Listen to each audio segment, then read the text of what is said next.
Salut les gros bidous, laissez-moi vous planter pour commencer le décor de la vidéo du jour. Je suis censée écrire sur le tarot parce que c'est un de mes objectifs du moment, tout simplement.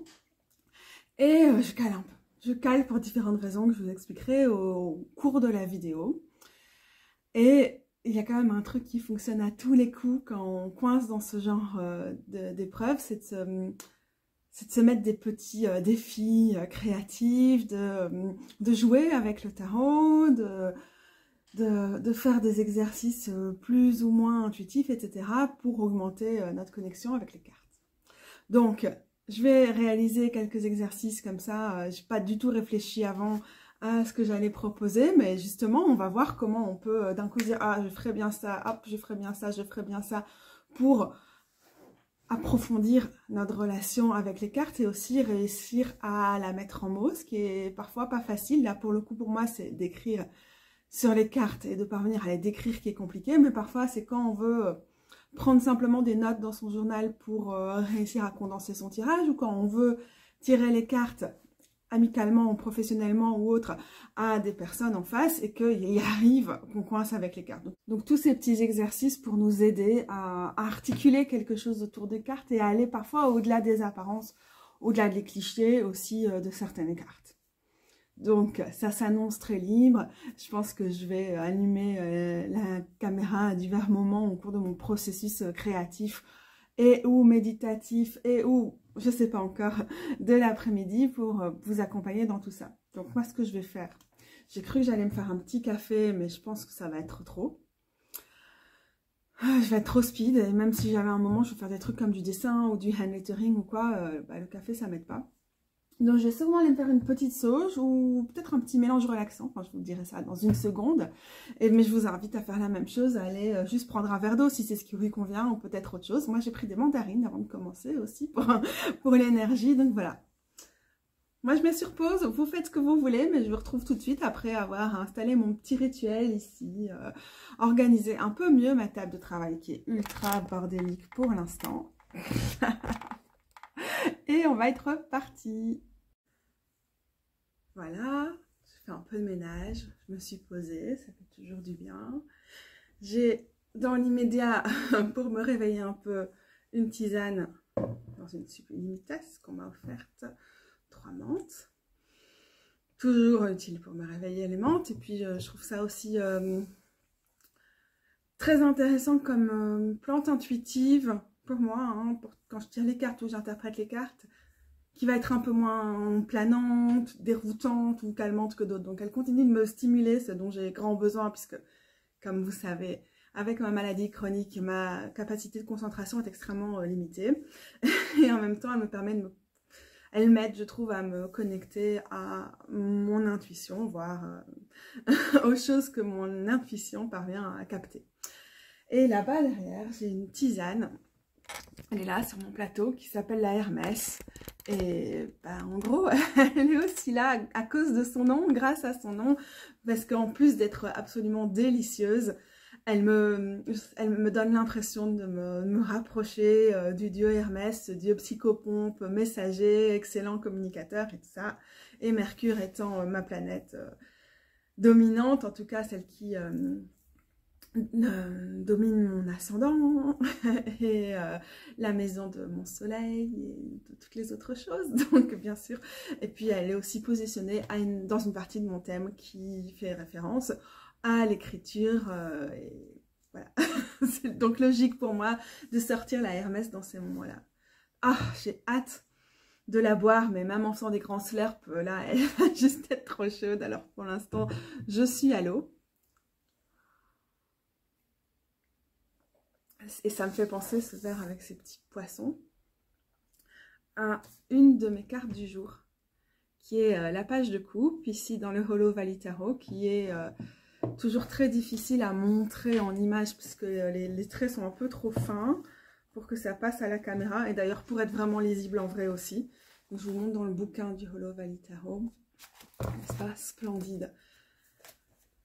Je pense que du coup, la page de coupe fait partie des raisons pour lesquelles je suis là, alors que je suis toute seule à la maison et que j'ai super envie d'écrire, mais je profite aussi souvent quand j'ai l'appart pour moi toute seule pour faire des vidéos, donc là je fais un peu se rencontrer les deux, parce que la page de coupe, c'est cette capacité à naviguer avec l'imagination, à agrandir son imaginaire, à pas avoir de préjugés, à laisser tomber toutes nos barrières mentales qui nous empêchent, et par exemple dans le cas d'une carte de tarot, de raconter l'histoire de cette carte, ou d'inventer des détails sur cette carte, ou de sortir des explications conventionnelles, là où par exemple le page d'épée ou le page de pentacle aurait plus envie peut-être de compiler, d'apprendre ce qu'on sait déjà sur cette carte, un peu comme le page d'épée, mais avec quelque chose de beaucoup plus rêveur et un certain mysticisme, une grande ouverture d'esprit.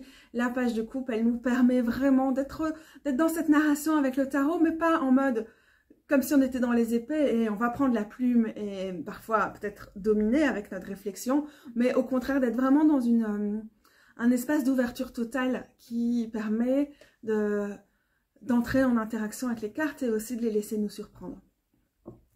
Et une des autres raisons pour lesquelles je suis là avec cette idée, c'est la reine de bâton. Je vous préviens, on va être dans ce genre de choses, on va se laisser naviguer au gré des cartes et tout ça, et j'espère que ça va vous faire rebondir sur certaines choses, donner envie de faire certains exercices ou quoi, mais bon voilà. Ça va être une vidéo de ce genre, hein. Si ça vous plaît pas, c'est le moment de partir. La reine de bâton, je l'ai tirée hier et je l'ai aussi tirée aujourd'hui, du coup j'étais genre wow. Encore une carte qui revient, qui a envie de se faire entendre. Hier quand je l'ai tirée, je sais plus c'était quoi exactement ma position. Oui, alors je vous emmène pas systématiquement dans tous mes tirages du jour, évidemment, je vous dis pas quelles sont toutes mes cartes du jour, je vous dis pas forcément quelles sont la position de toutes les cartes, mais pour le but de cette vidéo, aujourd'hui, je me sens assez à l'aise pour le faire. Ah oui, hier c'était ma carte du jour et aujourd'hui c'était mon invitation du jour, donc sensiblement la même chose, effectivement. Et hier, j'avais envie de sortir parce que il fait super beau, c'est important pour moi de bouger, de sortir, de faire des choses et tout. Et quand j'ai vu cette reine de bâton sortir, j'ai eu envie d'aller au cimetière où on voit parfois des renards qui sont magnifiques. Et c'est la première chose que j'ai vue avec les deux renards qui sont ici autour de la reine de bâton.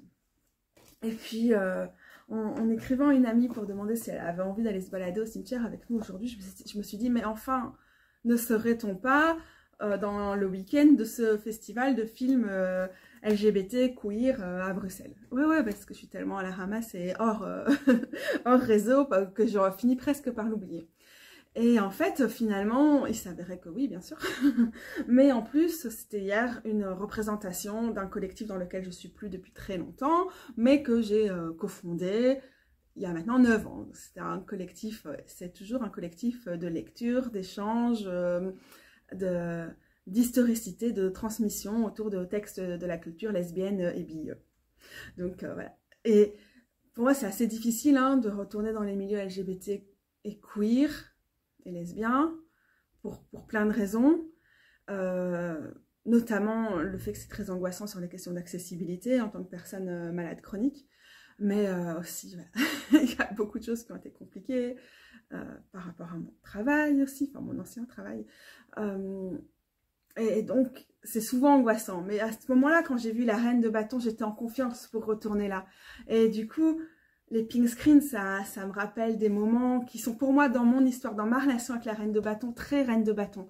En 2014, avec ce collectif de lecture de textes lesbiens, Where We Belong, on avait revisité la Pulp Fiction lesbien. Donc c'est vraiment ces romans de gare lesbiens, pour certains écrits vraiment par des lesbiennes, et pour d'autres écrits avec un truc rempli de regards masculins horribles, mais qui était la seule littérature à laquelle on avait accès, et surtout tout le monde avait accès, quoi. C'était pas un truc élitiste ni rien, aux États-Unis et au Canada en particulier, à partir des années 40 et surtout apogée dans les années 50-60. Et alors qu'on avait fait ça, c'était chouette parce que c'est tout un univers, la Pulp Fiction. Et J'étais maîtresse de cérémonie de cette année-là avec mon amie Anaïs. Et pour moi, ça, c'est vraiment la reine de bâton, quoi. C'est vraiment ce truc où c'est super chouette. On est dans un mood très extraverti, très créatif.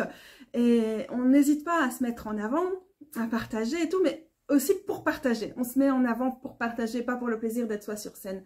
Et ça m'a rappelé des moments où j'aimais bien, quoi, des trucs comme ça, du style des scènes ouvertes ou des trucs comme ça, qui pour moi étaient très reine de bâton et qui correspond à vraiment ce qui, avec le recul, est une parenthèse dans ma vie où j'étais assez extravertie, alors que de base, je suis quand même bien plus introvertie que je ne suis extravertie. Mais voilà, voyant la reine de bâton arriver, en prenant en compte aussi les autres cartes de mes tirages du jour, c'était genre, c'est là-bas que je veux être, quoi, finalement. Et c'est là que je suis allée. Mais aujourd'hui, la reine de bâton, alors que Rose est partie au Pink Screens, ne me dit pas d'aller au Pink Screens. Elle me rappelle que la créativité, elle est aussi en moi, et elle me rappelle de faire ce travail aussi créatif, pour pouvoir le partager, de prendre ce temps d'intimité aussi avec la création, avec la créativité, ce qui n'est pas forcément facile. J'essaie d'écrire en ce moment et je me sens un peu... Bon, c'est important pour moi de vous partager mon processus. Enfin, ça n'allait pas dans l'absolu. En vrai, c'est important pour moi de ne pas forcément tout mettre sur Internet et de tout partager de mes processus. Mais là, je trouve que c'est important aussi d'avoir de la place pour cette vulnérabilité, pour les interrogations et justement de ne pas être en mode ma vie super instagrammable, ma meilleure life et tout. Mais en fait, c'est quoi notre quotidien, quoi. Et j'ai vraiment du mal à continuer à écrire sur le tarot. Pour l'instant, je suis plutôt dans le fait d'accumuler des écrits sur le côté, de sporadiquement mettre sur mon blog ou aller rechercher des choses que j'ai écrites il y a plusieurs mois. Mais je suis moins dans un truc de blogging ou via les réseaux sociaux ou quoi, où je partage au fur et à mesure. C'est moins mon truc. Mais je continue à écrire plus ou moins selon les périodes. Pas trop ces derniers mois, mais avec des périodes de pic quand même. Et... attendez, je me concentre. J'ai vraiment l'impression qu'un des trucs qui manque pour l'instant dans l'écriture, c'est... Je peux essayer de faire des phrases avec des mots-clés que j'ai pour chacune des cartes et comment je les ressens et tout ça, mais j'arrive pas à donner de la substance. C'est si je veux écrire quelque chose qui est vraiment chouette pour transmettre une vision de la carte, et ma vision à un moment donné de la carte, quoi. Il faut que j'arrive à donner de la substance, de la matière, du volume, et donc à avoir beaucoup plus d'expériences sensorielles qui reviennent en avant, des goûts, des couleurs, quelque chose où on va à la rencontre de la carte et on la visualise. Et donc parfois, bah, ça peut être littéralement d'imaginer une rencontre avec la reine de bâton. Et j'arrive pas à le faire autrement qu'en disant « Ah, elle pourrait faire ci et ça, gna, gna, gna, gna. » Mais j'arrive pas à dire... je sais pas, à créer comme une scénette, quoi, comme si, à personnifier vraiment cette carte ou cette personne ou ce trait de ma personnalité ou quoi, et de faire comme si elle était face à moi et de décrire et de lui créer un décor et tout ça, ce que je pense est quand même vraiment important pour réussir à donner le goût, l'incarnation, quoi, le côté, la chair de cette carte-là, toutes ces choses qui vont bien au-delà des mots-clés. Et qui sont encore moins, des mots-clés sont jamais complètement figés et des choses qu'il faut respecter à tout prix. Et, au contraire, hein, souvent c'est des trucs bateaux et en fait ça dit pas grand-chose sur la carte. Mais du coup, quitte à ce que les mots-clés ne nous aident pas tout le temps, tant que ça, parce que ça ne nous aide pas à aller en profondeur dans la relation avec la carte, alors c'est mieux de prendre peut-être juste un angle et de faire imaginer cette rencontre-là, parce qu'au moins... on est transporté dans quelque chose et après on peut se transporter dans sa propre expérience, quelque chose comme ça. Du coup, je me suis dit bon, je vais écrire mais juste en mode je prends des notes. J'écris principalement manuellement parce que je supporte très peu d'être sur ordinateur au niveau de mes douleurs. Et donc là j'étais vraiment en mode je sais pas le but c'est pas de bien écrire, quoi. Le but c'est juste d'écrire. Ah, en plus on est dans le mois de novembre d'écriture de romans là, donc ouais. C'est écrire pour écrire là pour le coup, puisque j'avais certains blocages dans la description plus charnelle de la carte. Bon, je vous lis ce que j'ai mis parce que je trouve que ça peut être intéressant. Et si vous voulez, vous mettez juste sur pause et vous remplissez une demi-page. Enfin, c'est pas une demi-page parce que j'ai écrit au stabilo. Donc, en vrai, si vous écrivez avec autre chose, ça va être tout petit. Et comme ça, on partage et on voit... Enfin, on partage pas puisque du coup... ça devant cet écran. Enfin bon, vous pouvez mettre vos commentaires ou votre texte si vous voulez en commentaire avec grand plaisir. Comme ça, on compare aussi ce que vous écrivez et ce que j'écris. Je vous laisse écrire si vous préférez, sinon on va lire ça tout de suite. J'ai écrit « La reine de bâton vit pour sa créativité ». Je me suis demandé si elle vivait pour ou par sa créativité. Mais comme c'est les reines, elle vit pour parce qu'elle se donne à ça, et elle vit par parce qu'elle s'exprime à travers ça, mais je pense que le pour est plus important. Elle vit pour ça, elle se donne, c'est ça qui la meut, c'est ça qui... Mais par, c'est comme si c'était un instrument.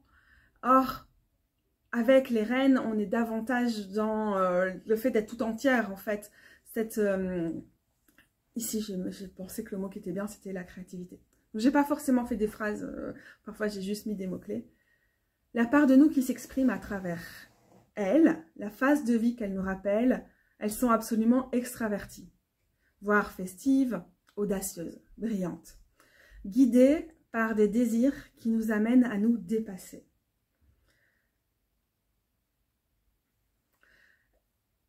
Et comblée à partager cet état de grâce avec d'autres. Sa magie est contagieuse, elle pousse à exprimer nos envies, à ne plus se brimer créativement, à considérer que chacune de nos œuvres, de nos créations contribue à une dynamique. Elle ne nous laisse pas dévaloriser ce que nous créons, elle nous encourage à prendre confiance, tout cela participe aussi à une dynamique. Grâce à elle, ou à elle en fait, j'ai écrit au neutre, nous ne doutons pas de notre capacité d'agir, nous refusons de subir, nous vivons aussi pleinement, ouvertement et visiblement que possible. Voilà. Je vous lis ça juste pour dire, parfois quand on n'est pas super inspiré, pour moi ça reste toujours une des meilleures méthodes, c'est de se mettre devant la feuille et de laisser venir. Il y a des trucs qui vont être bateaux. Et puis, il y a des choses sur lesquelles on va pouvoir quand même prendre appui pour développer peut-être autre chose dans notre relation avec la carte. Moi, ce qui m'a sauté aux yeux, je pense, elle ne nous laisse pas dévaloriser ce que nous créons. Je trouvais ça important. Ça va vous paraître évident, parce qu'en vrai, c'est évident avec la reine de bâton. Mais je crois que jamais j'avais formulé ça comme ça. J'étais souvent venue avec des trucs, elle inspire, gna gna gna. Non, c'est la part de nous qui est genre, en fait, j'ai de la valeur. Je vais pas me dévaloriser, je vais pas me diminuer. Et super souvent, pour beaucoup d'entre nous, on a du mal à être en contact avec cette part de nous qui a beaucoup d'estime d'elle-même, de nous-mêmes. On manque d'estime de soi. Et du coup, pouvoir entendre que la reine de bâton, elle est là pour qu'on se dévalorise pas, je sais pas, je trouvais ça assez important en fait. Ça m'aide à lui donner du corps.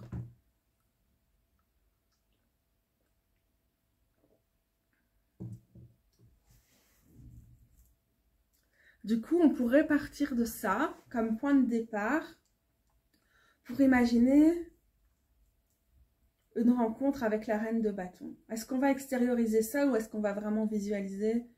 Je vais vraiment visualiser que je vais à la rencontre d'une part de moi qui est la reine de bâton.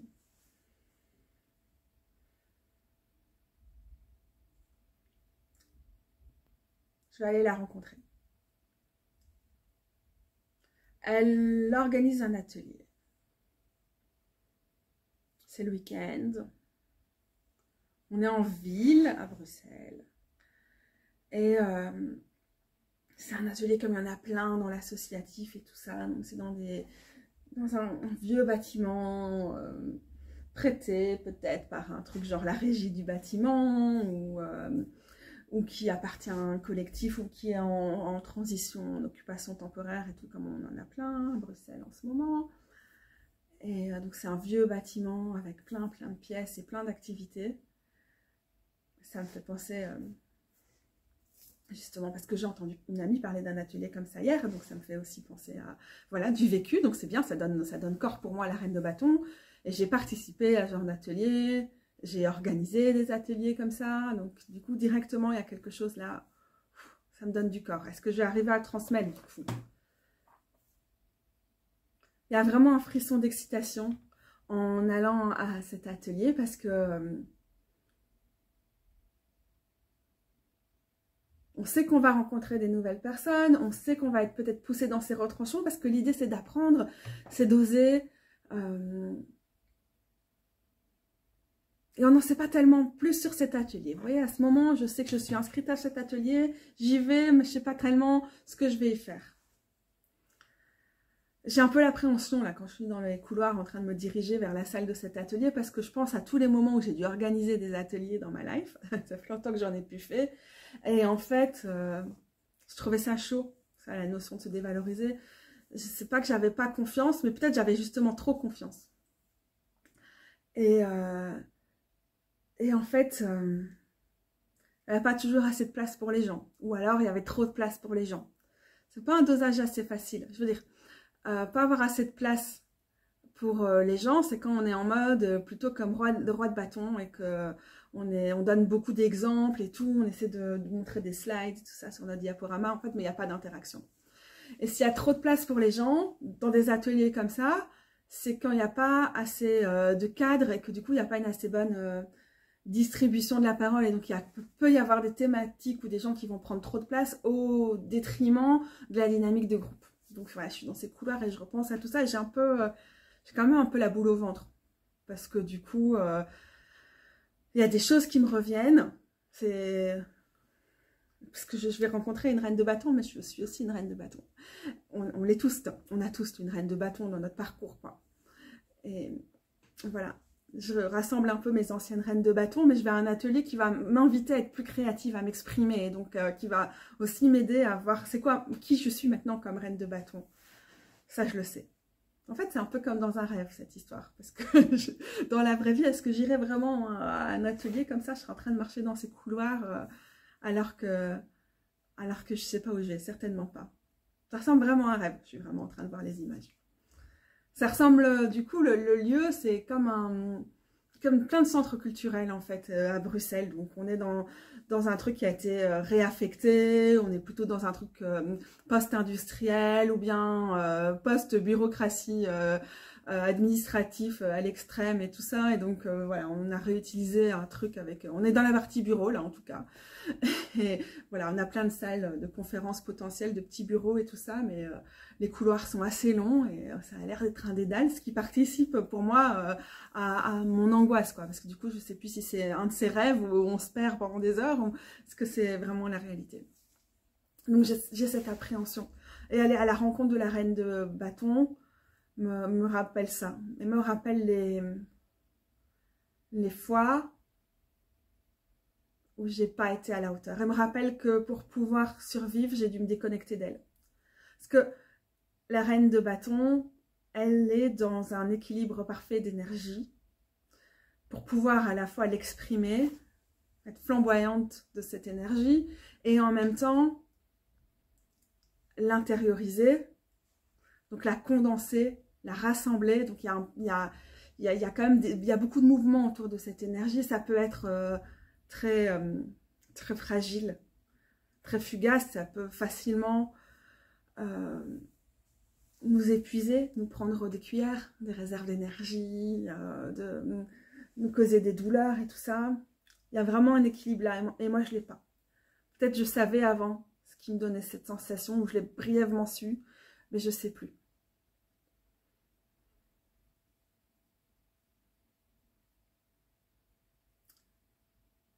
Quand j'avance là, ça me fait un peu penser à une école et je repense à la gamine que j'étais, là, à l'école primaire, dès que j'ai appris à lire et à écrire et je voulais être autrice.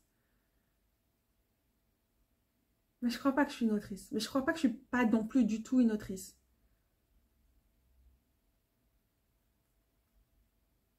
Ça me fait un peu peur, ça me connecte à une partie de moi que j'aime bien, et puis aussi un truc qui me fait, ouais,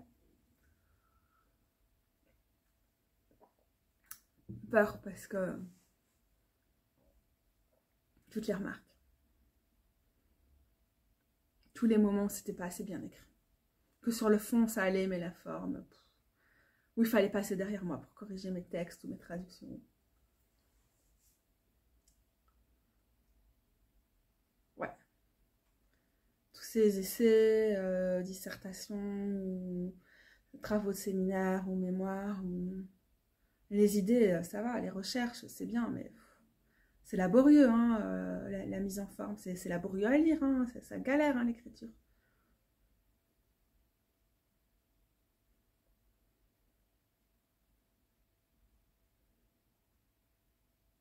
Ça me rappelle que j'ai l'impression que l'écriture est plus efficace pour moi quand elle est en mode canalisé ou automatique, où vraiment je me mets au service d'un message que je laisse me passer entre les mains et se poser sur le papier comme ça, ou mais que dès que je dois essayer de ramener trop de moi et trop de mon cerveau, et que je me laisse pas juste traverser par les flots de l'écriture, j'y arrive plus. Mon cerveau, l'air, les épées, et le côté terrien, la terre, mon ascendant vierge, l'envie de bien faire et en même temps du coup de faire n'importe quoi parce que en fait ça marche pas.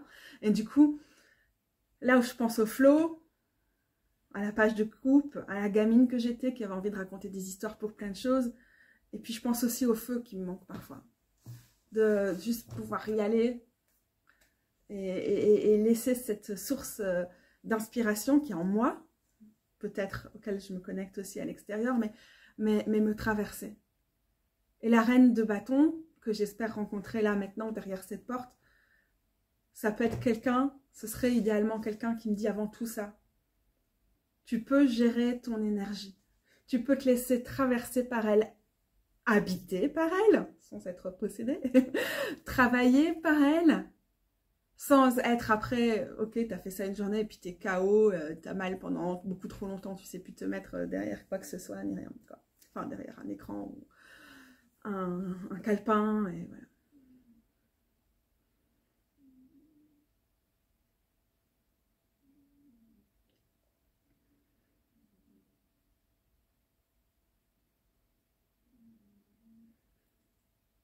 Et quand là, j'arrive près de la porte, je le vois parce que d'un coup, les murs commencent à prendre de la couleur.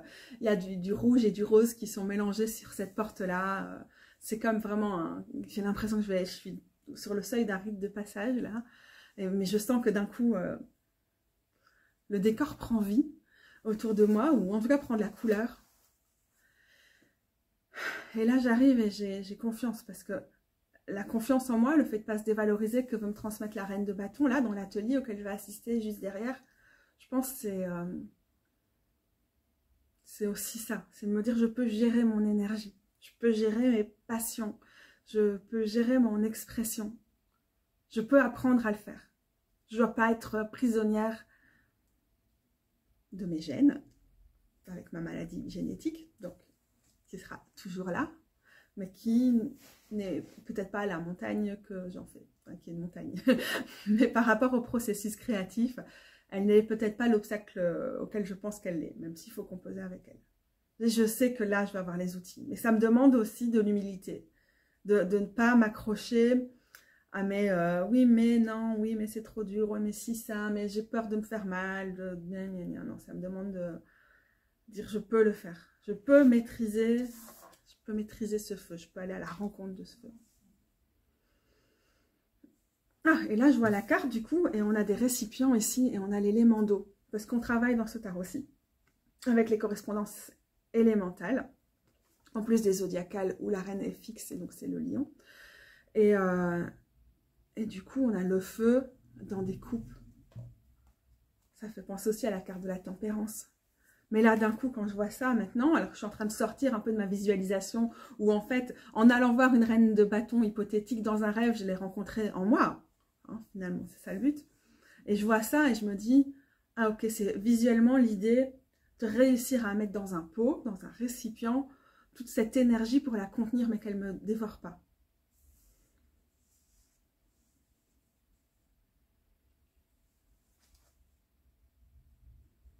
Ok, je suis un peu chamboulée, stop. Ok, je crois que c'était le premier exercice en fait, hein, c'était de réussir à prendre un élément, là pour le coup, d'un texte, et de mes notes ou de mes mots-clés, par exemple, ça aurait pu être, là c'était un texte, de dire ça me saute aux yeux parce que j'ai pas encore travaillé ça avec la reine de bâton, et juste de visualiser quelque chose. Si j'avais pas allumé mon téléphone comme ça pour le faire, j'aurais du mal à le faire. Peut-être il faut que je prenne l'habitude, quoi, quand j'ai envie de faire ça, et que je peux pas écrire, et là pour le coup je sais que je vais me faire trop mal si j'écris, donc voilà, je peux juste sortir de quoi noter sur mon enregistreur, sur mon téléphone, bon, là je le fais avec l'écran du coup, pour réussir juste à noter tout ça. Ça c'est Mercure, Trigone, Neptune en ce moment, bref. C'était chouette parce que ça m'a aussi permis de remonter à cette illustration-là. Parfois, ce genre de choses aussi, c'est toujours intéressant de travailler avec les cartes de tarot, mais vraiment avec leur énergie, sans forcément avoir une carte précise sous les yeux, parce que ça nous permet vraiment de nourrir du visuel autour de ça. Ce que j'aime bien aussi faire, c'est mettre un timer, un sablier, un chronomètre, un minuteur sur mon téléphone, et de faire, voilà, telle carte, t'as 3 minutes, tu fais tu dessines des choses qui sont importantes pour toi autour de telle carte. Bah en fait j'ai un minuteur que j'ai pas besoin d'éteindre mon truc, je peux juste regarder là où j'en suis maintenant sur mon téléphone. Combien j'en suis de ce que je suis en train de faire. Je vais prendre ça.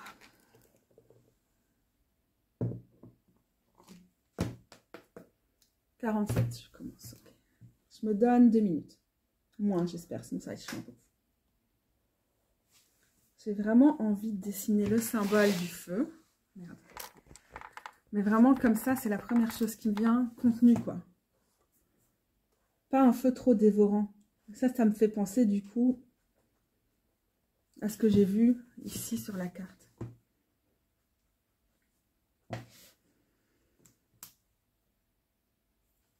J'ai l'impression que c'est là et là.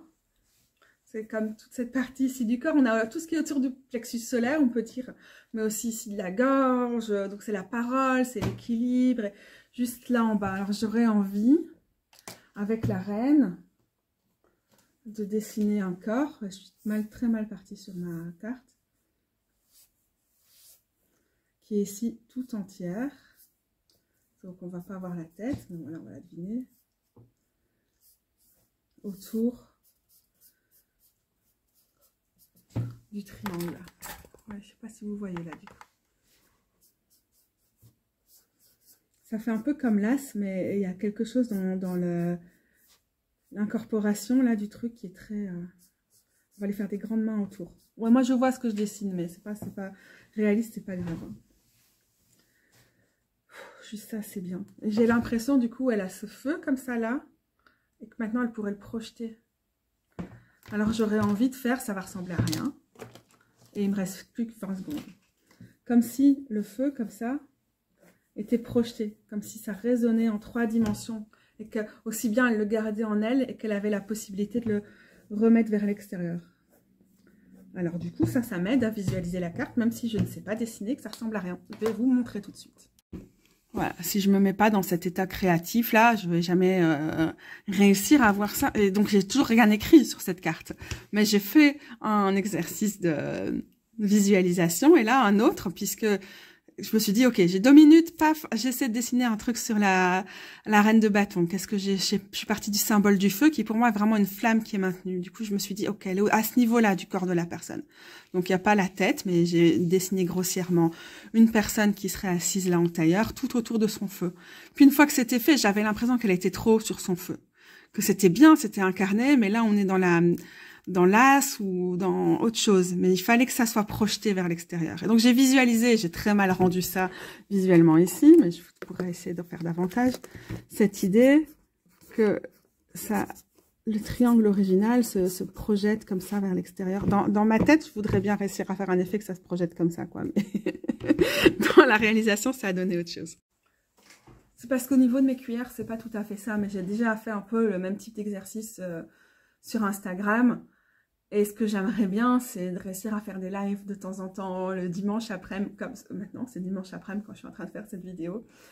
Pour pouvoir faire des lives sur YouTube et qu'on s'y mette ensemble, qu'on tire des mots-clés, qu'on tire des cartes, qu'on se dise ok, je travaille comme ça, qu'on travaille chacune de notre côté, peut-être en silence, puis qu'on ait des points de mise en commun et tout. Mais comme on disait avec la reine de bâton plutôt, je ne suis pas une grande organisatrice d'ateliers ou de sessions de travail comme ça et tout ça. Là, pour le coup, je sais que c'est quelque chose qui m'empêcherait de garder cette énergie suffisamment ancrée en moi pour pouvoir la projeter aussi. Voilà, c'est intéressant. Ça me demande beaucoup de vulnérabilité de faire cette vidéo avec vous parce que je parle vraiment de mon rapport très personnel à cette carte. Et au fait, j'ai aussi une vidéo ailleurs dans ma chaîne, j'essaierai de penser à mettre le lien ici ou en dessous, où je prends des expériences, plein de trucs dans mon vécu pour revenir à des moments dans ma vie que je peux identifier aux 16 figures, pour vraiment les identifier comme des parts de nous, des parts de notre vécu, quoi. Et dire qu'on est tous les 16 figures, les 16 cartes de cours. Oh, elle est trop bonne cette infusion, je crois que j'allais me refaire de l'eau chaude pour en remettre par-dessus. Donc je disais quoi à propos des figures et tout? Qu'en fait je pense que de temps en temps j'aime bien faire ce genre de vidéo quand même, parce que même si ça demande d'être assez vulnérable, je décide encore ce que je choisis de garder ou pas dans ce que je vais mettre en ligne au final, mais c'est vraiment quelque chose qui permet de visualiser, si vous n'avez pas cette expérience-là, comment on peut rentrer dans cette relation avec les cartes. Et honnêtement, si je ne vous prenais pas à témoin, je n'arriverais pas à faire ce travail-là aujourd'hui, quoi. J'aurais allumé les téléfilms de Noël à la télé, je serais en train de regarder ça. Ou je serais en train de regarder The Crown. Donc voilà, c'est aussi quelque chose qui nous force à nous arrêter pour faire ce travail-là. C'est pour ça que j'aimerais vraiment faire des vidéos. Mais il vaut mieux que je les filme avant, sinon c'est pas possible. Et donc, qu'est-ce que je voulais dire? Oui, juste ça. L'importance de partager quand même pour visualiser. Je trouve que donner des exercices comme ça dans le vide, en fait... ça sert à rien. Yeah. J'étais en mode... Ah, alors si je devais dire une chanson super vite sur la reine de bâton, ce serait quoi? Et alors directement, j'ai eu en tête... Et tu tapes ce refrain qui te plaît. Et tu chantes. C'est comme ça? C'est peut-être pas comme ça, mais c'est comme ça que je l'ai en tête. C'est ta façon d'aimer. Ce rythme qui t'entraîne jusqu'au bout de la nuit, réveille en toi le tourbillon d'un vent de folie. C'est quoi le truc de la chanson? C'est les démons de minuit et mille et images? C'est ça? C'est un truc comme ça? Je sais même plus de quoi parle la chanson en entier, mais en tout cas, ce truc-là, c'est aussi le côté très... Par exemple, comment à travers la danse ou tout autre... le chant, toute autre forme d'activité créative, il faut vraiment pas réduire ça à, je sais pas moi, l'écriture, la scène. Ou... Ça peut être tellement de choses. Ça peut être faire la cuisine, ça peut être faire du jardinage, il y a tellement de façons de créer, quoi. Et ça peut être enfiler des perles ou faire de la couture ou quoi, dans un truc qui n'a pas besoin d'être un créatif, genre waouh, quelle œuvre formidable. Ça peut être un truc très répétitif, quoi. Je sais plus ce que je disais.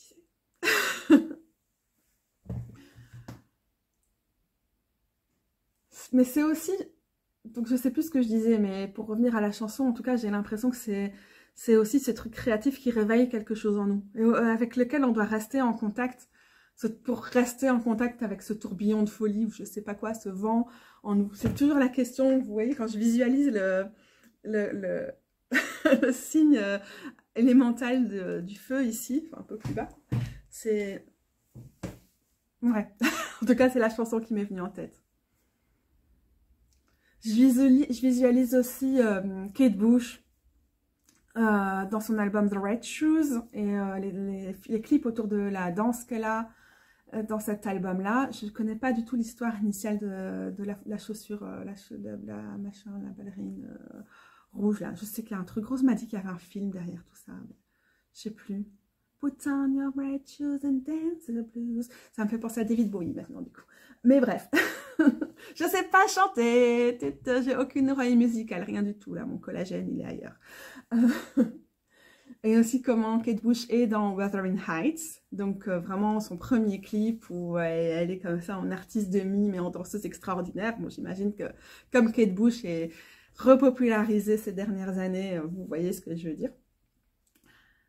Et justement, hier au Pink, j'ai revu quelqu'un avec qui j'étais allée, c'était extraordinaire. Vous savez, on fait des flash mobs, beaucoup de Wuthering Heights, peut-être vous ne savez pas, mais je vous conseille de regarder flash mob Wuthering Heights, de par le monde, où des gens reprennent cette chorégraphie de Kate Bush, qui est quand même assez compliquée à faire, mais enfin bon. Alors moi, pour le coup, je peux ne pas savoir danser, j'ai aucune technique, j'ai un retard incroyable, mon temps de réaction est nul et tout, mais j'adore quand même l'idée de me déguiser et de danser. Bref, il y a quelques années, on avait eu un flash mob de Wuthering Heights à Bruxelles et c'était vraiment sympa. Et puis j'aime toujours regarder les images des flash mobs de Wuthering Heights. Et c'est ça ce truc de, c'est que Kate Bush dans Wuthering Heights, alors c'est intéressant l'histoire de comment elle a écrit je crois en 77, 78 cette chanson-là. Il y avait les séries de la BBC qui font tellement d'adaptations des classiques de la littérature anglaise. Et donc là c'était Léo de Hurlevent de Emily Brontë. Entre parenthèses, est-ce que c'est pas le roman le plus fucked up de la planète à lire? Il n'y a pas eu un truc sur Arte qui est sorti il y a 2-3 jours là-dessus? Faudrait que je le regarde maintenant. Ça m'inspire et je crois que ça va me connecter à ma reine de bâton. Parce que j'ai lu le bouquin, mais en anglais, c'était vraiment chelou à comprendre, franchement, il y a quelques années. Je vais noter ça sur ma feuille, là, où j'ai fait mon dessin de la reine de bâton. Wuthering Heights. Je vais aller voir le truc de Arte après, je pense, quand j'aurai fini. Alors, à mon avis, je vais juste trop crever pour faire quoi que ce soit, mais hop.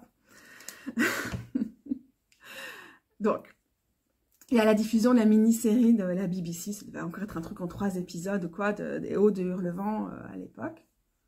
J'ai pas vu beaucoup de versions des Hauts de Hurlevent. En fait, c'est juste trop creepy, ouais, les Hauts de Hurlevent. Les Hauts Hurlevent, comment ça s'appelle encore en français? Bref. Et donc, Kate Bush, qui à ce moment-là, genre 18 ans, décide d'écrire une chanson autour de ça, qui est trop creepy parce que c'est Heathcliff, it's me, Kathy, come home so cold, let me in your window. Reine de bâton. Non mais parce que dans l'écriture, dans le truc, et en même temps Reine de bâton, dans comment elle utilise un monument de la littérature et sa réadaptation. Donc elle n'a pas lu le roman, elle a regardé l'adaptation. Ça, c'est très Reine de bâton aussi de voir les parcours, en fait, que font une œuvre et tout. Bon, là, pour le coup, une grande œuvre de la littérature, mais ça peut être tout et n'importe quoi comme type de contribution. Et qu'on se laisse traverser par le truc et qu'on est là, je vais incarner cette énergie creepy et en même temps sensuelle avec Wuthering Heights. Et gosh, je sais plus pourquoi je voulais dire ça. Non, mais ce qui est fou, quoi, c'est qu'à ce moment-là, elle a captivé le Royaume-Uni et encore plus de monde avec cette performance vocale, visuelle et tout. Puis Kate Bush, c'était son univers, quoi. C'était vraiment cette jeune femme qui était au reine de ce qu'elle créait, quoi. Et le fait que 45 ans plus tard, on a encore des flash mobs régulièrement, à la saison des flash mobs et tout ça, que ça a tellement perduré, que ça nous a inspiré, mais c'est surtout, vous voyez comment elle est là-dedans, Kate Bush, quoi, tout en rouge, vraiment la couleur du feu, la couleur de la reine de bâton, quoi. Maintenant, je ne vais plus pouvoir me connecter à cette carte sans imaginer Kate Bush, et pas tellement le personnage Catherine des Hauts de Hurlevent, quoi, mais Kate Bush qui décide d'incarner cette passion sauvage à l'état pur, la passion sauvage des Landes que les sœurs Brontë racontent si bien, quoi. Donc voilà, c'est pas où je voulais vous emmener. Moi, ça me rappelle des souvenirs particuliers parce qu'en 2014, Kate Bush a donné une série de concerts à Londres alors qu'elle en avait plus donné depuis... je ne sais plus rien que de le dire, la reine de bâton est avec moi. Genre, le début des années 80, je crois, sa dernière tournée, c'était en 81. Elle a ouvert 30 dates, un truc comme ça. Il n'y a que 80 000 personnes, c'est assez peu parce que c'était dans une assez petite salle. Enfin, pour moi, c'est grand. Hein. Moi, les salles de 2500 personnes, j'ai très rarement fait des concerts dans des plus grandes salles. Mais avec ma collègue de l'époque, Anaïs, on a réussi à avoir des places. Et on est allé à Londres à l'automne, la flamboyance de la fin de l'été, voir le concert de Kate Bush. Et donc...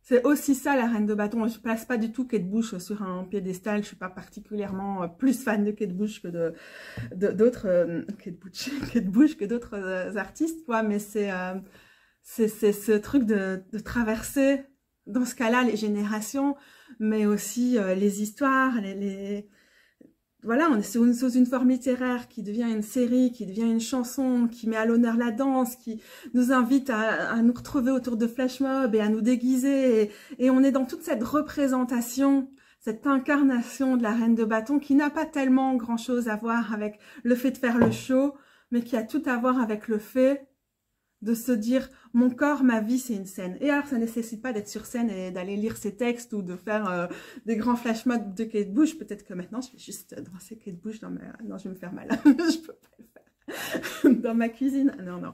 Mais moi, ça peut m'inspirer, par exemple, à porter du rouge demain et à faire en mode... je prends cette énergie avec cette couleur et tout ça. Vous me suivez pas? Je sais, ça paraît un peu barré, mais ce que j'essaie de ramener, quoi, c'est les détours qu'on peut faire avec une carte. J'ai toujours rien écrit sur la reine de bâton, mais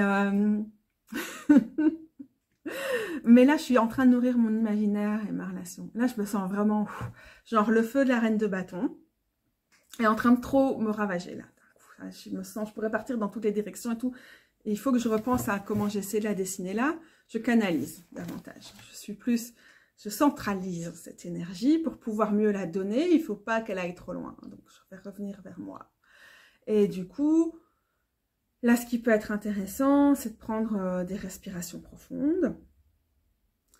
Peut-être faire déjà une petite méditation de style par la respiration, enlever un peu tout le trop de bruit qu'il peut y avoir dans ma tête maintenant. Et après, ça peut être très intéressant de faire une méditation guidée avec la reine de bâton. Eh bien, je vais finir ma tasse, me refaire un peu de thé, prendre mes quelques respirations profondes en dehors de la vidéo, et puis on va voir si on peut passer à ce moment-là. Pendant que mon au bout, je vais vraiment insister, parce que peut-être ça donne l'impression que je suis en mode freestyle, et donc c'est super facile de se connecter avec les cartes en mode association libre, on vogue d'un format à l'autre, comme ça, super vite. Et en vrai, c'est genre trop pas le cas, quoi. Et ma bouilloire va faire trop de bruit. En vrai, si j'avais pas allumé ma vidéo aujourd'hui pour faire cet exercice-là, j'aurais eu du mal à m'y connecter. Et voilà, il faut trouver aussi... la structure pour intégrer ça dans notre apprentissage ou notre approfondissement ou notre relation au tarot, quoi. C'est ça qui est pas facile, et je crois que c'est pour ça que je suis là aussi, pour déjà me servir d'exemple à moi-même et me dire tu peux le faire, Katou. Mais n'essaie pas juste de te mettre devant ta page et dire alors qu'est-ce que je vais envie d'écrire sur la reine de bâton. Non, il faut que tu ressentes la reine de bâton, sinon tu vas rien écrire sur la reine de bâton. Et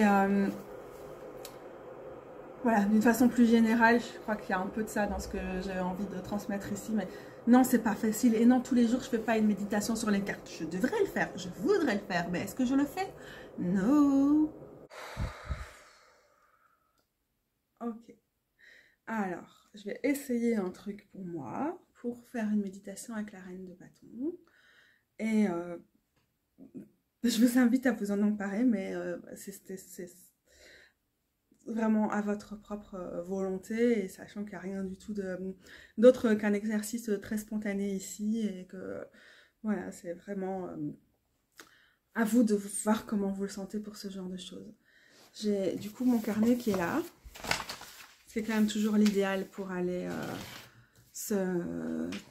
juste avoir de quoi prendre note une fois qu'on fait une méditation, et noter directement nos impressions, les images qui nous viennent et tout ça quand on veut se connecter à une carte. Donc ça, c'est idéal. Au niveau de mes douleurs, je ne suis pas au mieux ici en tailleur sur cette chaise. Donc je vais aller faire ma méditation au lit après. En revanche, ce que je vais faire maintenant, c'est enregistrer le texte de ma méditation guidée. J'ai vraiment envie de faire tenir en 5 minutes une rencontre avec la reine de bâton. Je ne sais pas encore exactement à quoi ça va ressembler maintenant, mais... du coup, quelque chose que je vais pouvoir faire rejouer. Je pourrai écouter le son de ma voix tout à l'heure quand je serai posée, et voir ce que je vais rencontrer avec ça autour de la reine de bâton. Je risque fort d'avoir déjà toute une série d'images qui vient maintenant alors que j'enregistre. Donc voilà, comme ça vous savez, ce qui vient maintenant, ça va être un enregistrement d'une potentielle méditation guidée. Après la méditation, je ne vais pas vous y emmener. Je ferai peut-être un petit débrief avec vous, mais je ne pense pas forcément partager ce qui aura jailli de la méditation ici. Donc, voilà, ce qui vient maintenant, soit de vous l'écouter comme ça pour voir ce que ça provoque sans entrer dans un méditatif, soit vous pouvez l'utiliser comme support de méditation guidée, peut-être l'écouter une fois d'abord, parce que là, à ce stade, je ne sais pas ce que ça va donner, quoi. Je vais donc enregistrer cette partie à part pour pouvoir me la remettre là-bas.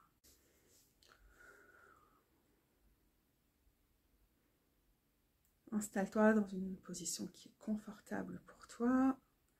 N'hésite pas à utiliser des coussins si c'est nécessaire pour te soutenir bien la tête. Si tu es allongé, ne pas forcer. La courbe du corps si tu es assis.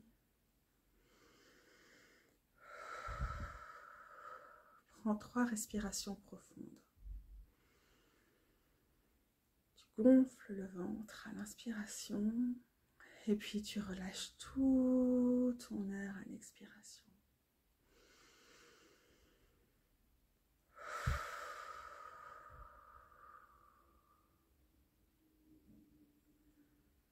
Maintenant, tu laisses ta respiration se faire tranquillement.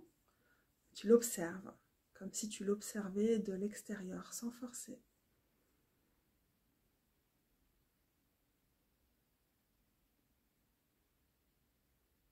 C'est comme si tu n'étais pas responsable de ta respiration, tu étais à l'extérieur de toi. Tu observes.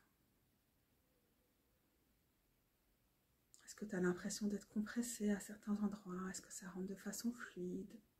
Est-ce que ça reste plutôt bloqué au niveau du ventre, du sternum?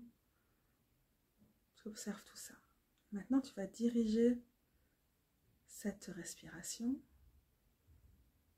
posée donc, et pas forcée, pour qu'à l'inspiration, tu la diriges entre les seins, au niveau du sternum, au milieu de la poitrine, et que tu observes une toute petite flamme.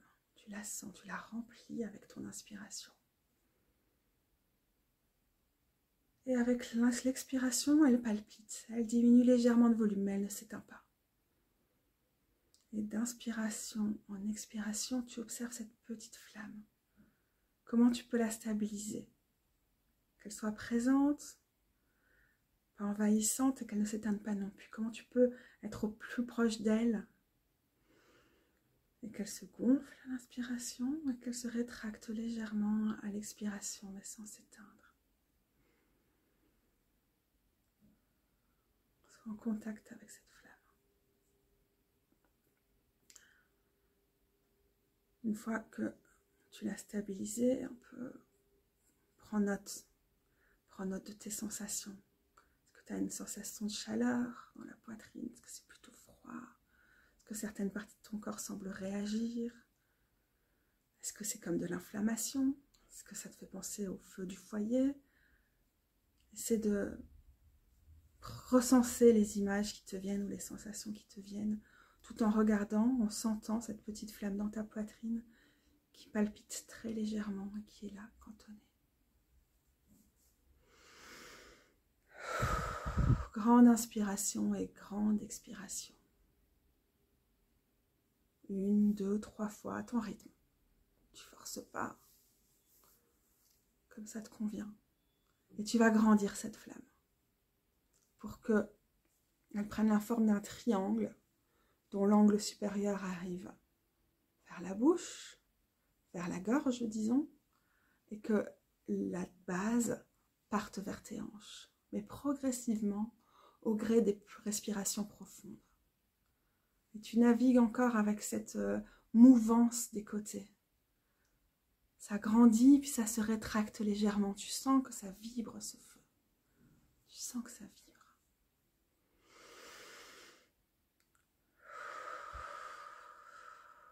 Tu vibres avec ce feu.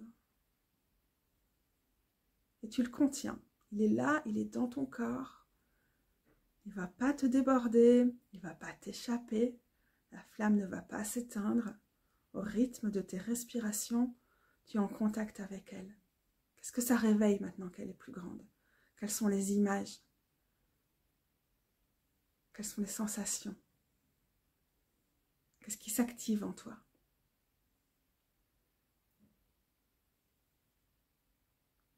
Tu prends note tranquillement, tu laisses venir les sensations. Tu recenses. Tu continues de respirer. profondément avec ta flamme.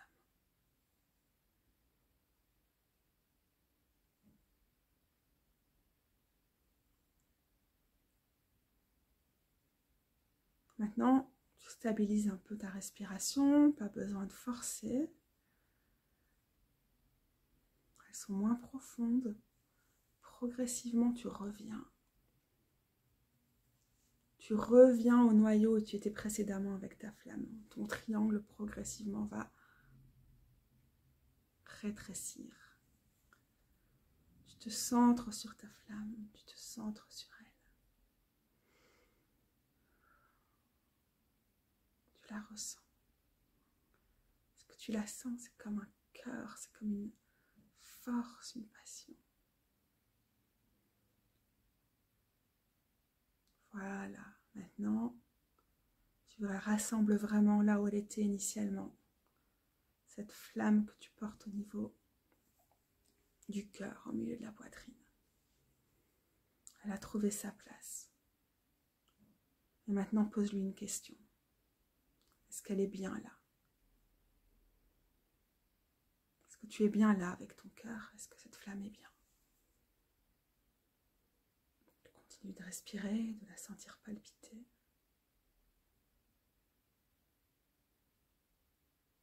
Ok.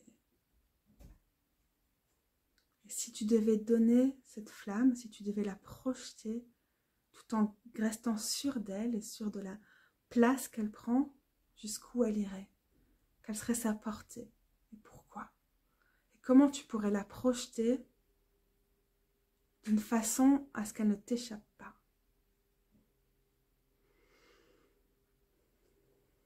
La porter sans qu'elle t'échappe. Quelle est son amplitude? Ça peut être très proche, ça pourrait être très loin. Il n'y a pas de bonne réponse. Qu'est-ce que tu sens? Comment elle vibre? Est-ce qu'elle a vraiment envie de porter ou pas? Tu continues de respirer avec elle.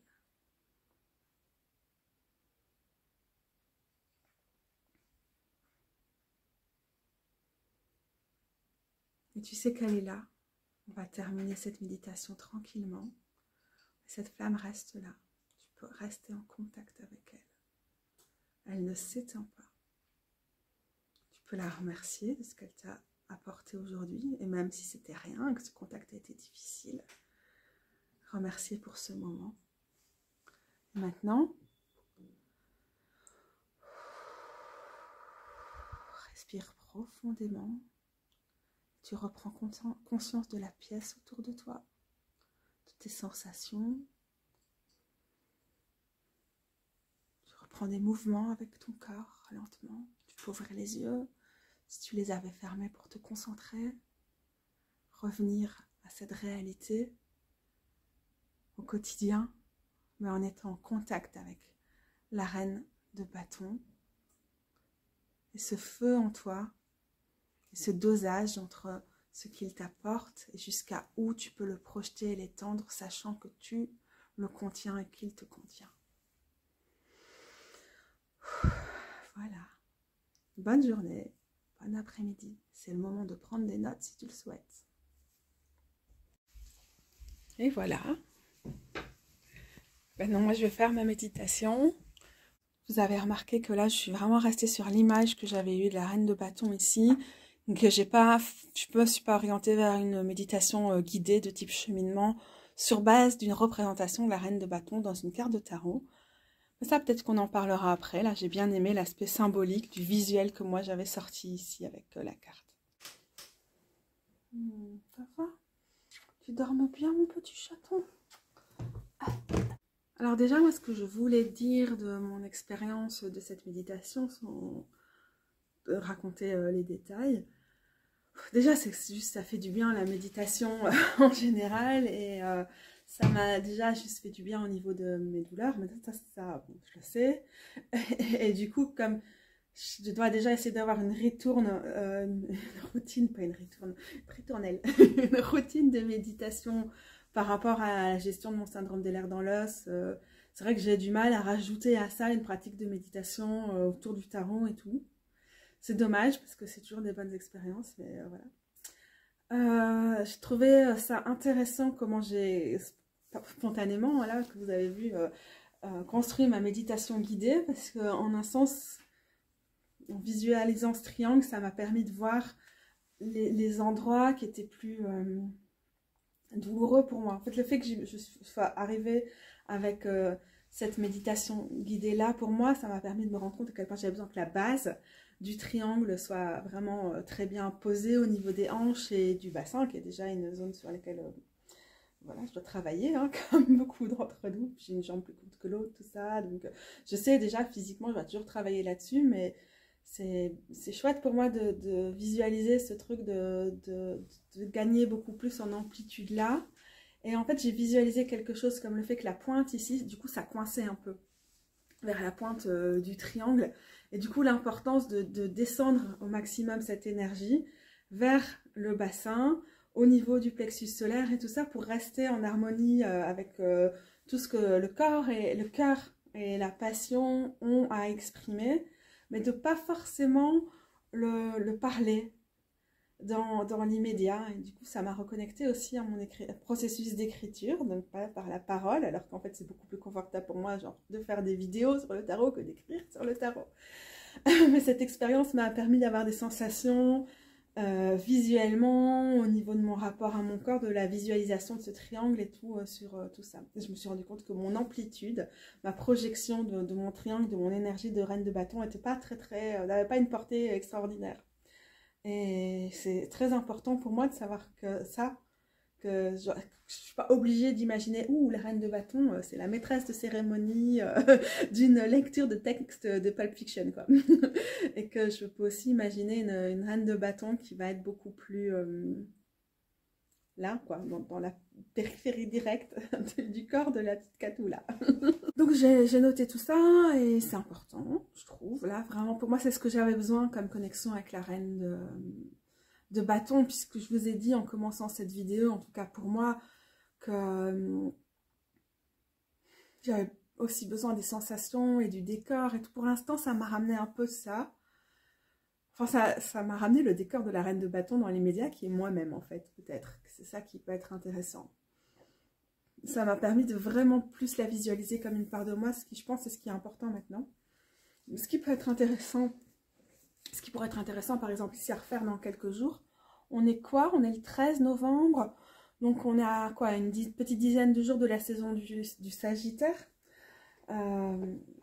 Ça pourra être intéressant aussi sur la transition entre l'énergie du Scorpion et l'énergie du Sagittaire, de refaire un travail méditatif autour de cette figure-là, mais cette fois en allant à sa rencontre. Alors j'ai chiné, enfin j'ai pas du chiné, j'ai acheté en friperie, bouquinerie, magasin de seconde main, enfin petit rien, le tarot des songes ou le Cosmic Slumber. Cette version française est naze. La version originale m'a jamais plus parlé que ça, mais il y a des cartes qui m'intriguent et d'autres qui me parlent pas du tout. Et je me suis dit, ok, seconde main, pas cher, je prends. Comme ça, je vois à quoi ressemble vraiment ce tarot et si les réticences que j'avais pour lui sont fondées. Et sinon, de toute façon, il va circuler. Je pourrais soit le revendre. Généralement, je revends soit au prix où j'ai acheté quand c'est comme ça, soit un peu moins cher. Ou alors je l'offrirai à quelqu'un, ou je l'utiliserai pour des projets créatifs, des colis et tout ça. Donc voilà, ça se confirme, ce tarot n'est pas du tout pour moi. Mais j'étais vraiment impressionnée par les personnages de la cour, des torches ou des bâtons que j'aime quand même vraiment bien. Avec ici, princesse, prince, reine et roi. Parce qu'il y a des chats, évidemment. Je crois que c'est ça qui m'intéresse. Et du coup, si je devais faire une méditation guidée autour de cette carte-là, je pourrais faire ce que j'ai fait maintenant, c'est-à-dire déjà m'enregistrer d'abord en me disant, ok, qu'est-ce que je vais faire comme voyage autour de cette carte.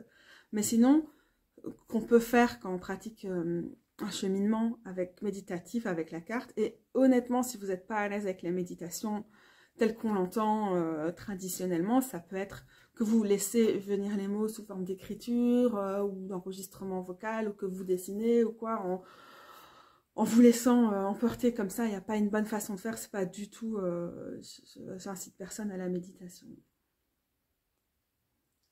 Je suis pas une grande maîtresse de la pensée positive ou de développement personnel. C'est un peu fort. Et bon, voilà, qu'est-ce que je pourrais faire si jamais je devais faire ça? Waouh, c'est quand même vraiment intéressant. Le corps du chat, là, on a un début de grand chat, une queue de grand chat, un petit chat ici.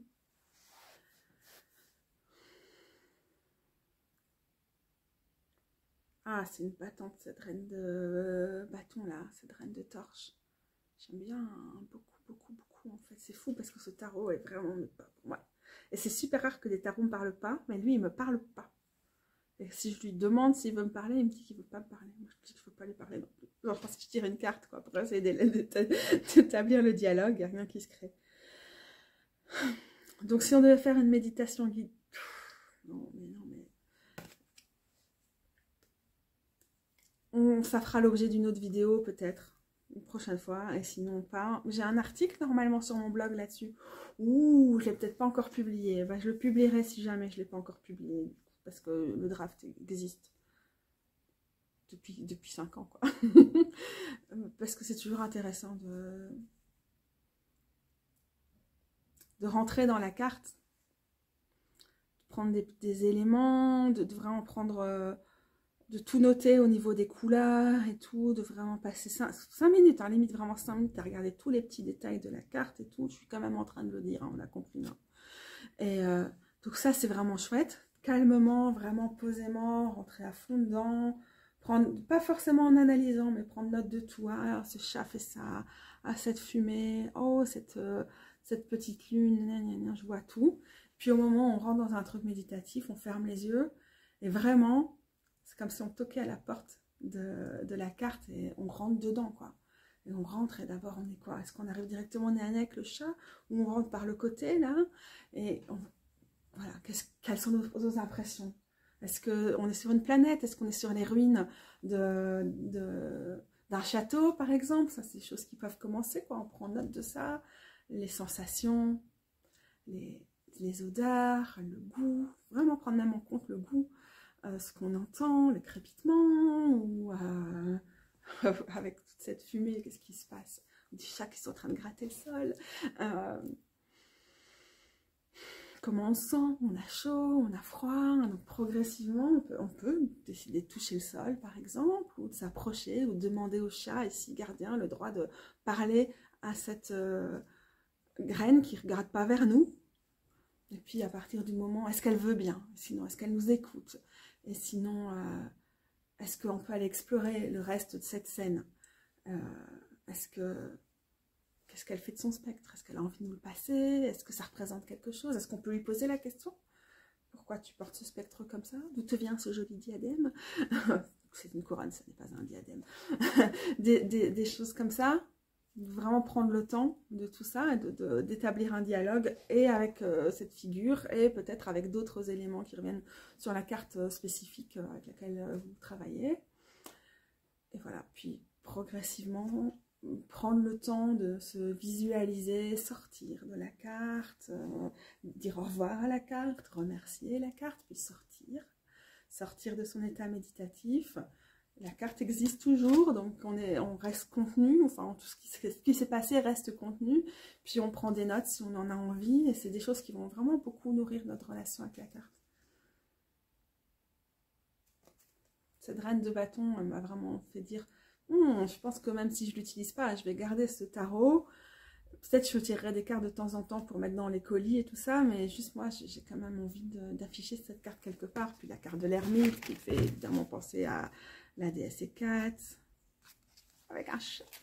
No way! Voilà. Mais sinon, j'aime pas du tout quoi, le style BD, le fait que les personnages, pour moi, ont tous la même énergie, tous le même genre d'expression et tout. Je me croirais dans un Disney. C'est très personnel, c'est absolument pas du tout une critique du travail de la créatrice ni rien. C'est juste, moi, j'ai pas du tout d'affinité avec ce type de deck et de dessin, quoi.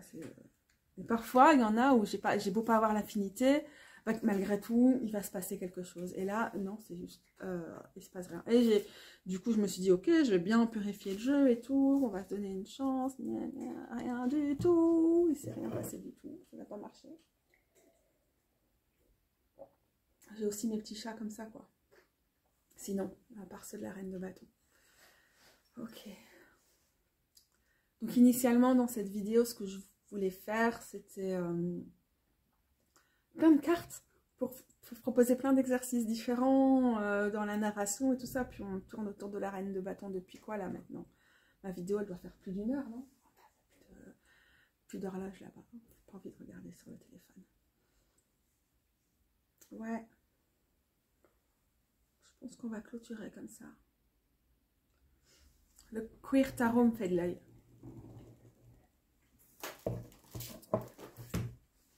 Encore, les chats là deviennent récurrents. Avec cette pochette que m'a faite mon amoureuse. Ce pochon. Ok.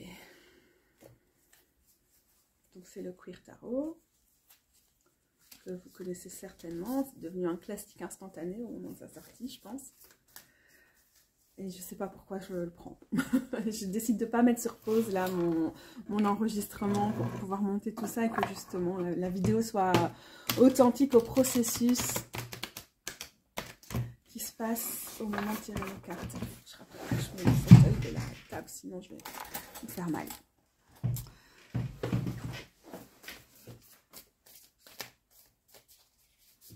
Je sais pas ce qui va sortir et je sais pas ce que je vais en faire.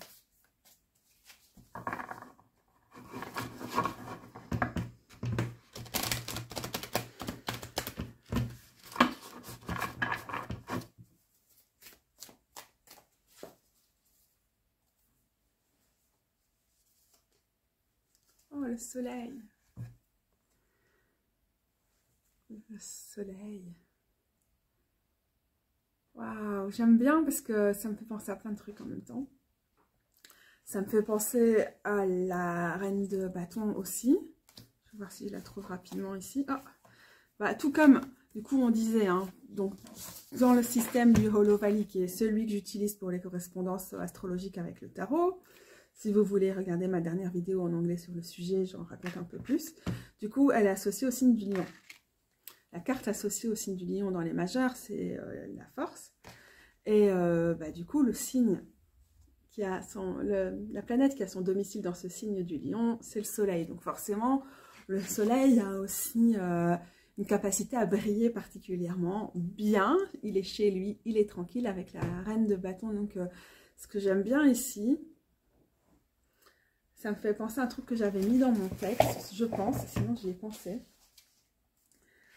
Que j'associais aussi à la reine de... Que quand j'ai noté, j'ai pensé à la reine de bâton, je pensais à elle, mais ça m'a fait directement penser au lien avec le soleil. Et c'était...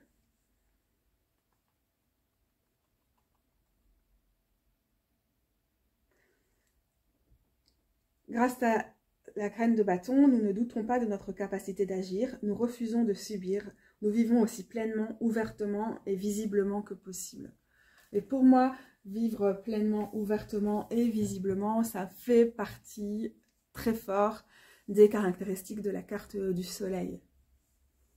Vraiment très fort. Je trouve que ça fait des ponts entre ça.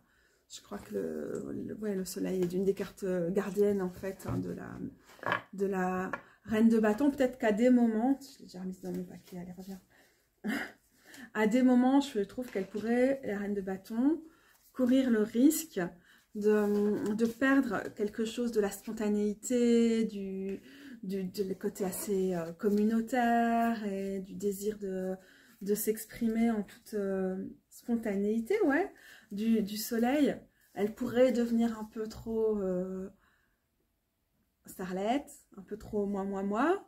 Ce qui peut s'agir même de son désir avec la reine de bâton, il peut s'agir de désir sexuel, il peut s'agir d'expression de soi. Voilà, on n'a pas exploré la question du désir ici dans ce texte-là. Mais ah bah voilà, du coup, la reine de bâton, je suis en train de mélanger le jeu. Mais ouais, ça peut vite être et moi. Et du coup, avec le soleil, on a une énergie qui nous porte à être un peu moins... comme ça, ratatiner sur sa flamme, de sorte qu'après on n'écoute plus que soi, et avec le soleil on récupère fort l'envie de partager. Et donc ici on a une reine de bâton plus classique parce qu'on a son petit chat noir, alors que dans celui que je vous ai montré, le chat revenait dans tous les personnages de la cour des bâtons. Il n'est pas noir, c'est une écaille de tortue. Ouais, bah là, dans ce cas-là, comme on a un clone du Rider-Waite-Smith, on peut aussi avoir ce truc de juste s'asseoir sur son trône et d'être en mode « Oh, well, look at me, reine de bâton ou quoi ?» Et avec le soleil, on a beaucoup plus de mouvement aussi, d'un côté ludique, un côté libre dans l'expression, de partage, que la reine de bâton a foncièrement en elle, mais parce qu'elle n'est pas au même... parce qu'elle est plus facilement incarnée dans les parts de nous et toutes les arcanes majeures qui peuvent parfois être... Oh non, attendez, j'essaie de faire une phrase. Non, je vais dire des conneries, parce que j'ai envie d'exprimer quelque chose sur la différence entre les personnages de la cour figure et les atouts arcanes majeurs. Mais ça fonctionne pas. Je sais déjà que je vais pas réussir à l'exprimer. On coupe. Elle est cool celle-là parce qu'on a l'impression que c'est un peu quelqu'un qui s'est déguisé avec des draps qu'elle avait chez elle. Et du coup, je trouve ça cool parce qu'on a parlé de la dimension du jeu et du déguisement avec la reine de bâton notamment à travers Kate Bush. Bah ouais, voilà, les gros bidous, franchement, c'était un peu de l'impro, cette vidéo. Et donc, on a continué sur ce mode-là. Et j'espère que ça vous a plu. J'aimerais bien refaire ça avec d'autres cartes. Par rapport à ma série du tarot carte par carte, où bon, j'essaie d'avoir ce mélange entre les expériences, les souvenirs, l'incarnation, et puis un peu de théorie sur la carte et tout ça. Mais ouais, j'aime bien ce format plutôt atelier, quoi, de chantier autour d'une carte. Ah, il y a encore plein d'autres idées, de choses qu'on pourrait faire autour des cartes, mais là, je pense que cette vidéo aussi, elle est bouclée. En tout cas, moi, je suis bouclée, quoi, au niveau de mon énergie. Donc, voilà. Donc, je rappelle que j'ai visualisé que mon énergie de reine de bâton, elle était présente, mais qu'elle n'était pas non plus expansible, genre, en mode accordéon. Non, elle est vraiment tout petit. Donc, je vais respecter ça. Je vais respecter la reine de bâton qui est mon mode du jour. Je vous remercie de me suivre et j'espère revenir plus activement sur ma chaîne, mais je n'ai pas vraiment de programme. Voilà, comme aujourd'hui ou comme avec la précédente vidéo que j'ai publiée. Parfois ça se met tout seul, mais je planifie rien du tout en ce moment. Après toutes ces années de vidéos, je pense que j'ai fait ma première vidéo en 2017, vous croiriez que je sais comment prendre congé, mais je ne sais toujours pas. Donc voilà, bisous bisous, des gros bisous, au revoir. Passez une belle journée et merci de me suivre. N'oubliez pas de vous abonner ou de regarder d'autres vidéos si ça vous intéresse. À bientôt.